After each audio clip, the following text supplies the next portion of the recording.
अस्सलाम वालेकुम। दो तीन चीजें हैं जिसको डिस्कस करना है। एक तो मैंने जो खबर दी थी आपको और बताया था कि मैं फर्स्ट बंदा हूं जो ये खबर दे रहा हूँ, और इंतहाई अहम है कि मियाँ साहब से किसी ने मुलाकात की है मैसेंजर ने।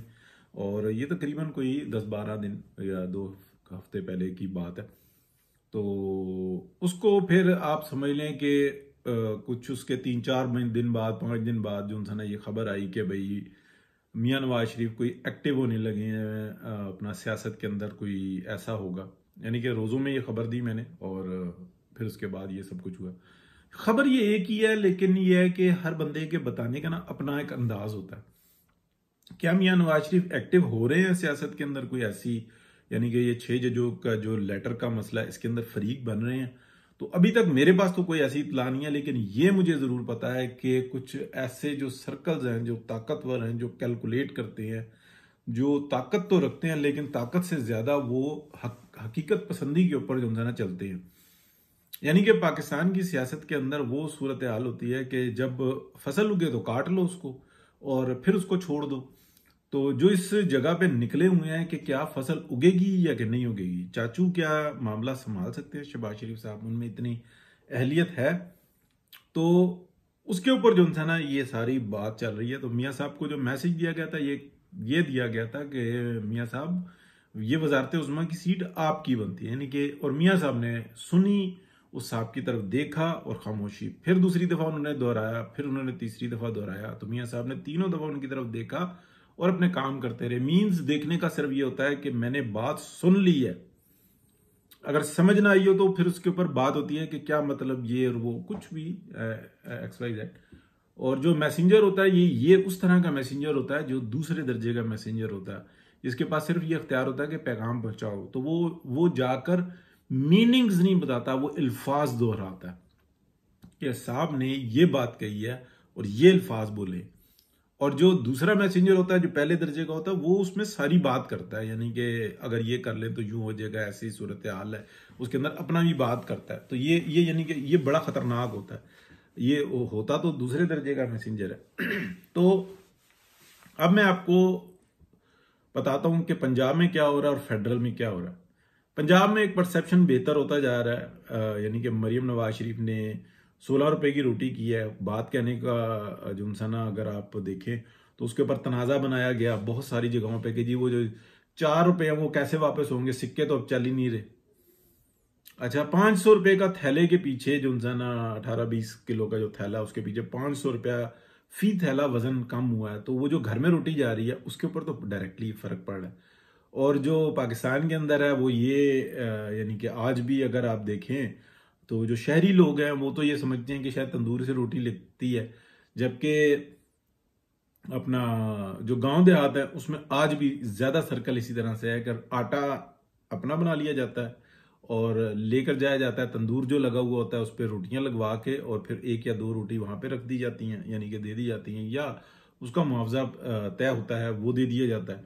तो ज्यादातर ये चक्कर होता है, डायरेक्टली लोगों के ऊपर फर्क पड़ा है।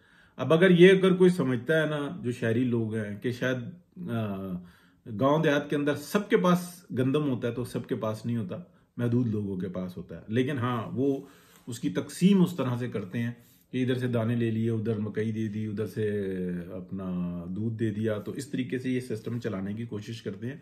लेकिन इस दौर के अंदर ये महदूद हो गया, मसाइल बड़े हैं, मामला जो है ना वो उस तरह से नहीं है।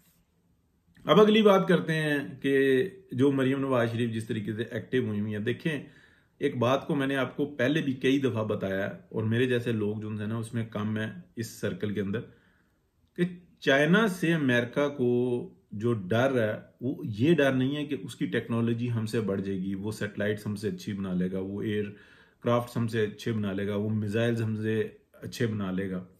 अच्छा, उसको ये भी डर नहीं है कि वो कार इंडस्ट्री के अंदर और कंप्यूटर इंडस्ट्री के अंदर वो आगे बढ़ जाएगा, वो उसका टिकटॉक जो है ना हमारे माइक्रोसॉफ्ट की तबाही फेर देगा। ऐसा कोई डर नहीं है उसको। डर एक बात से, ये बात जहन में रखिएगा, चाइना 2 हिस्सों में, यानी कि उसको जो तकसीम करता है ना, तो पूरा आप समझ लें कि एक डेजर्ट जो है ना वो करता है, जहां पे कभी रेत आ जाती है, कभी चट्टाने आ जाती हैं, कभी यानी कि वहां पे से इन्होंने रोडे तो बना ली हैं, लेकिन वो रोडे ऐसी कारआमद नहीं है कि वो कुछ इधर से उधर हो सके। यानी कि चाइना का वो हिस्सा जो पाकिस्तान के ऊपर लगता है ना, यानी कि पाकिस्तान जो गिलगित बल्तिस्तान के साथ लगता है, यहां से अगर फ्लाइट पाकिस्तान की पकड़े ना तो लंदन पहले पहुंच जाता है, और अगर जो वो चाइना के दूसरे हिस्से में जाए तो वो देर से पहुंचेगा। ये बात मतलब नॉर्मली समझने की है कि चाइना के 5 टाइम जोन है और अमेरिका इतना बड़ा कंट्री है, उसके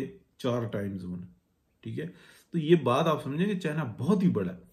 अब अगली बात आ जाती है कि क्या उनको ये जो पाकिस्तान के अंदर हो रहा है, जो कि ज़राई एक इनकलाब जो आ रहा है, उसके ऊपर कोई मतलब मामलात है, उनको बहुत ज़्यादा खौफजदा है, इसलिए कि चाइना कनेक्ट करना चाह रहा है और वो कर लेगा। वो इसीलिए किसी किस्म का झगड़ा नहीं चाहते इस साइड पे। ये सी पैक भी बन जाएगा, सब कुछ हो जाएगा, लेकिन क्या वो ताकतें जो इस चीज को समझती हैं कि हमारे लिए बहुत ज्यादा मसाइल बनेंगे, यानी कि पूरा यूरोप, मिडिल ईस्ट, पूरा का पूरा मिडिल ईस्ट, ये अपने आप को पाकिस्तान को अपने आप को अपने के लिए थ्रेट समझता है। यानी कि मिडिल ईस्ट में अगर जो कुछ दुबई में है, अगर जो ये सब कुछ पाकिस्तान के अंदर इस तरीके की जबरदस्त मार्केट बने, ग्वादर है और दीगर बहुत सारी पोर्ट्स है, केपीटी है, बिन कासिम है, ये और दीगर और जो कई एक पोर्ट्स बन सकती हैं, सिर्फ ग्वादर नहीं है, कई एक पोर्ट्स बन सकती हैं। अगर वो बन जाए तो क्या ये दुबई किसी जगह पे स्टैंड कर सकेगा पाकिस्तान के सामने? नहीं हो सकता। पाकिस्तान के अंदर वो मौसम पाए जाते हैं चारों के चारों कि दुनिया जिनकी ख्वाहिश रखती है। यानी कि आप समझ लें कि बर्फीले पहाड़ भी पाए जाते हैं और बेहतरीन किस्म की गर्मी भी पाई जाती है, खिजा, और आप देखें बाहर का मौसम बेहतरीन तरीकों से आता है। यानी कि इससे ज्यादा फेवरेट मौसम है नहीं दुनिया के अंदर, यही चीज। बल्कि इतने छोटे खत्ते के अंदर बहुत ज्यादा बहुत कम ममालिक हैं या खत्ते हैं जहां पे ये वेदर पाया जाता है। तो जो खतरा है ना वो इस चीज का है। जो मियां नवाज शरीफ कर रहे हैं वो ये कह रहे हैं कि यार बस इस वक्त में जो है ना, इसको सिस्टम को चलने दो, और देखो अगले जो है ना, उन्होंने जो फसल बोई है ना, वो उसको काट लेने दो। इसमें अगर बेड़ा गर्क होता है, नुकसान होता है, तो फिर अगले जाने ना, एक कुर्बानी, दूसरी कुर्बानी, तीसरी कुर्बानी, जान के पीछे पड़े हुए हैं, और उनको जो है ना सब्र नहीं आ रहा। और जब मामला डूब रहे होते हैं तो फिर पैगामात भेजते हैं, और जब उसको एक्सेप्ट कर लिया जाता है, उतर आते हैं मैदान में, तो फिर बेईमानियां करते हैं। तो देखें, वेट एंड सी, सारी बातें पर्दे में की हैं और पर्दे में करनी चाहिए। बहुत शुक्रिया जी, अल्लाह हाफिज।